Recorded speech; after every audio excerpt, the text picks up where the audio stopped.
Simply put, transnational repression is when authoritarian regimes like the Chinese Communist Party or Iran or others go beyond their borders to harass and silence their citizens or others and others who defend human rights and advocate for free speech. Transnational repression is not exclusive to any specific country.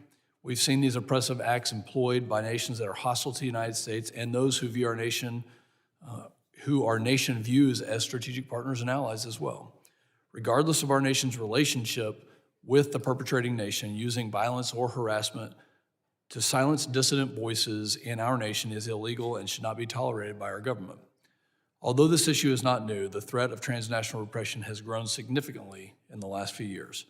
Some specific events include, in January of 23, the Department of Justice announced charges on individuals associated with Eastern Europe transnational criminal organizations who were directed by Iran to carry out an assassination plot on a U.S. citizen who spoke out against the regime's human rights abuses.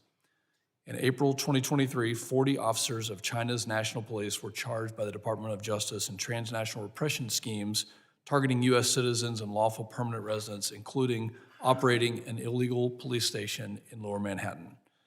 In November of 23, the DOJ charged an official within the Indian government, Nikhil Gupta, with murder-for-hire charges in connection with a foiled assassination plot of a U.S. citizen who is a prominent Sikh activist in New York City. Foreign government, and these are just a few of the many acts of transnational repression that have taken place on U.S. soil in the past few years. Foreign governments that engage in transnational repression continue to utilize new and innovative tactics to silence victims, such as using U.S.-based individuals and groups to unwittingly help these foreign governments commit acts of transnational repression. These actions have included hiring U.S.-based private investigators, co-opting law enforcement officers or employees of social media companies, and recruiting members of local diaspora communities. Transnational repression will continue to be used as a tool to silence views that run afoul to those of autocratic governments if all branches of our government do not step up and work to solve this challenge. We must find a way to effectively deter nation-states from engaging in transnational repression. I hope that today's testimony will inspire members of this subcommittee to take action and work in a bipartisan manner to find solutions. The United States must remain a bastion for every person to freely express their views without fear of persecution from foreign actors. As chairman of the subcommittee, I'm committed to working with anyone to uphold that commitment.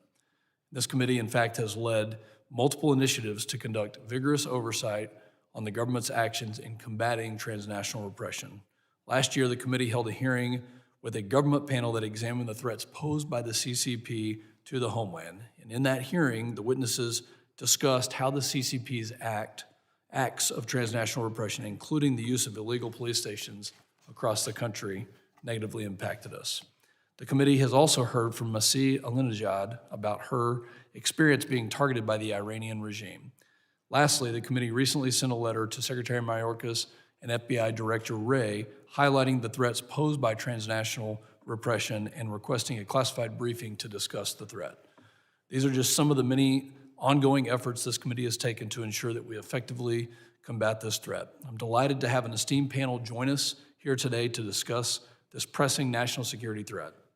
We will hear perspectives from two victims of transnational repression and two different experts that are working to address this issue as well. I know all their insight will have a profound impact on this committee, and I look forward to today's conversation and look forward to working with Ranking Member Magaziner and other members of this committee on this issue.